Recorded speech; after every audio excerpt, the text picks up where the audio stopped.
मुजफ्फरनगर के अमन ने बॉर्डर से सुनाई दर्दनाक दास्तां। रास्ते में भारतीयों की बस से लूटपाट। यूक्रेन और रूस में युद्ध के बीच यूपी के कई छात्र फंसे हैं। इनकी शनिवार सुबह वापसी थी, लेकिन वहां हालात बिगड़ते जा रहे हैं। यूक्रेन से एमबीबीएस कर रहे मुजफ्फरनगर के अमन ने पोलैंड बॉर्डर से दिल दहला देने वाली दास्तां सुनाई है।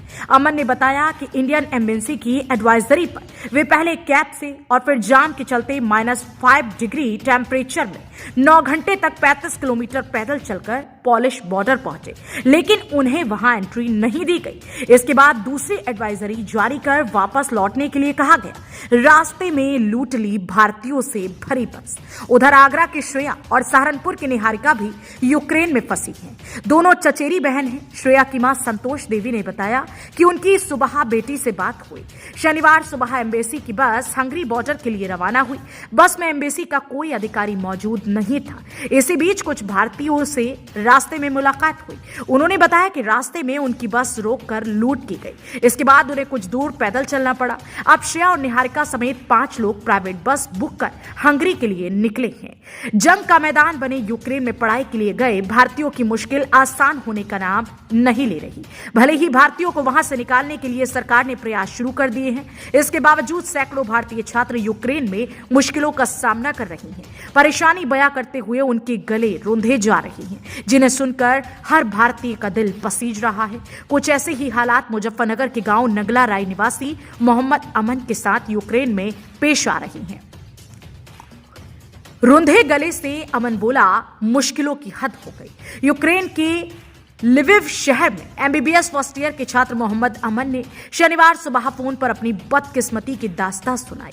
अमन ने बताया कि भारतीय एम्बेसी की एडवाइजरी जारी हुई थी कि यूक्रेन में फंसे भारतीयों को पोलैंड के रास्ते स्वदेश पहुंचाया जाएगा, इसलिए पोलैंड बॉर्डर तक अपने संसाधनों से पहुंचे। अमन ने बताया कि वे तथा उनके करीब 25 साथी लिविव शहर से 4 कैब कर पोलैंड बॉर्डर की ओर बढ़े, लेकिन बॉर्डर से 35 किलोमीटर पहले ही जाम के चलते उन्हें कैब छोड़नी पड़ी। इसके बाद वे -5 डिग्री टेम्परेचर में 35 किलोमीटर पैदल चलकर 9 घंटे में बॉर्डर तक पहुंचे।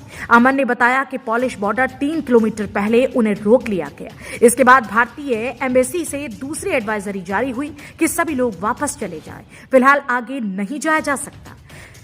लिविव में छोड़ आए थे खाना और गैर जरूरी सामान। अमन ने बताया कि जब उन्हें भारतीय एम्बेसी से पता चला कि उन्हें पॉलिश बॉर्डर के रास्ते यूक्रेन से निकालने का इंतजाम किया जा रहा है, वे लोग खाने का बचा सामान तथा गैर जरूरी कपड़े लिविव शहर में ही छोड़कर जरूरी सामान के साथ आगे बढ़ गए थे।